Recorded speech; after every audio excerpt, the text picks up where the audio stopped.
Jangan risau, ikatan ni kuat. So video kali ni aku nak tunjuk macam mana nak ikat klip pancing ni. Alright, cara dia mudah saja. So pertama sekali korang masukkan tali dekat lubang klip ni. Kemudian korang masukkan lagi sekali dalam lorong yang sama.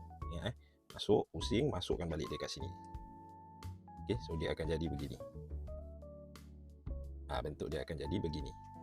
Alright, so yang ini korang lebihkan sikit tak apa, sebab nanti korang nak kena lilit.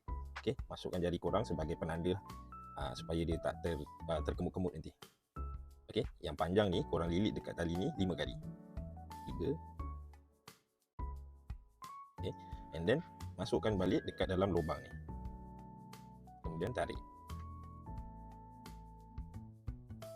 Okay, dah siap. Lebihan dia ni korang boleh potong. Alright, jangan risau, ikatan ni kuat. Semoga membantu.